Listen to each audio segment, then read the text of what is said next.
Seçim bitti. Hükümetin yeni ekonomiye destek verebilecek şekilde halkın sıkıntılarını giderebilecek yeni bir yüzyılın hükümeti olacağız diyor. Faydalı bir biçimde sistem kuracaksa halk yararına faydalı bir hükümet olmasını bekliyoruz.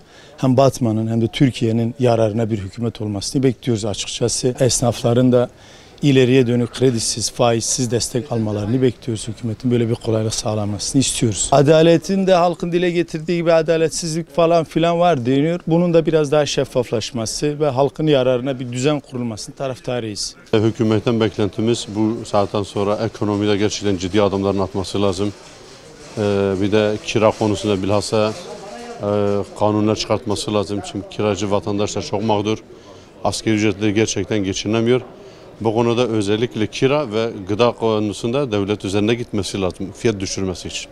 Özellikle Batman'ın güzel büyük fabrikaların açılması, işsizlik sorunu düşürmesi için elinden gelen gayreti göstermeleri lazım. Cumhurbaşkanımızdan beklentimiz bu kiralara el atması, yüksek artışlara el atması, sıfır faizli krediler esnafa sunması, ev alacaklara yardım etmesi, kabileyi mi değiştiriyor, bakanlığı mı değiştiriyor, ne yaparsa yapsın bu artışlara bir el atsın. Ekonomimizi düzelsin Allah'ın izniyle. Yine millet ona güvendi, verdi. İnşallah milleti mahcup etmez. Arsa fırsatçılara ödünç vermesin. Bilsin ki millet onunladır. O da gerekeni yapsın. Yani öncelikle bu kiraların fahiş artışına bir son vermeleri lazım. Buna önlem alması lazım hükümetin. Ve halkın refahının yükselmesine yönelik bu stokçuluğu yapanlara en ağır cezai müeyyideyi yapılması lazım ki bir daha bu tür şeylerle karşılaşmasın vatandaş. İşsizliğe yönelik bir çözüm bulunması gerekiyor. Güneydoğu özellikle yatırımların yapılması gerekiyor. Çünkü Güneydoğu hakikaten işsizlik oranı yüksek. Yani hükümetin bir an önce bu tür şeylere el atması lazım ve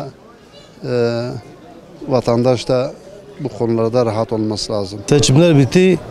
Bu hayat pahalılığının düşmesini istiyoruz. Bugün bir markete gidiyorsun, 2-3 poşet alıyorsun, 300-400-5 milyon para yapıyor. Bunların bir çözüm bulunması gerekiyor. Bunların çözüm bulunmasını istiyoruz.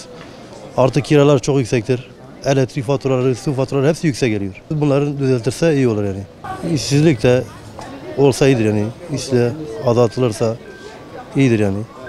Hükümet kuruldu. Bizim beklentimiz özellikle Cumhurbaşkanı'nın seçim vaatlerinin bir an önce hayata geçirilmesi ve yerine getirilmesidir. Mesela asgari ücretin artırılması ama bu asgari ücretin artırılmasında da işverenin de gözetilmesi gerekiyor. Özellikle iş ve konut kiralarının makul bir seviyede tutulması veya gerilenmesi. Çünkü kiralar almış başını gidiyor. Gerek esnaf gerekse vatandaşlar kira noktasında gerçekten bütün varını yoğunu kiraya vermek zorunda kalıyor. Bu da çok büyük bir sıkıntı. Şu ana kadar millete söylediklerini yerine getirmesini isterim. İşsizliğin hemen bitirmesi lazım. Kira artışları zaten almış başını gidiyor. Evi olmayanlara bu devlet onlara ev yapması, ucuz bir şekilde taksitte bağlanması, hayat pahalılığının sona ermesi artık vazgeçmezdir. Buna muhakkak çözüm üretmeleri lazım. Hem tuazin erzani çevre, hem tuazin mesela kiri kivarne khwari, vakat çava kara borsaya bu şekli eknekin, dahi İstanbul'da nekin, bir takip kirin, hakikat işte ne bahavın, Ejiye ki kire dat minim kire zede bahaye. Yani em kemi asgari ücret em dişkulun mehlas nake. Em tuhazim ku iktidar mesela der hakkı evkida ve pahalılık da tişki baş çepke. Beklenti gerekiyor. Hükümet artık devş ve siyasete evi verdi. Artık herkesi 8 milyon insana, 5 milyon insana hepsi eşit bir şekilde kucaklaşmış bir şekilde meziyeli, işsizliğe, avzamın, kiracının hakkı kiraya kabul edin, öğrencinin kabul bakıyordun, kaç başarı başarı edildir. Yani var işte gerekiyor.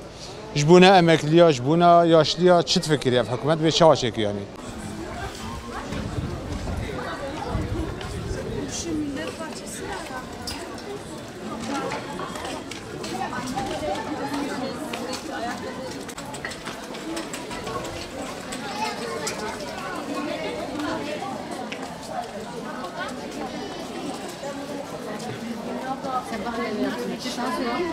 Çok yakışıklı var.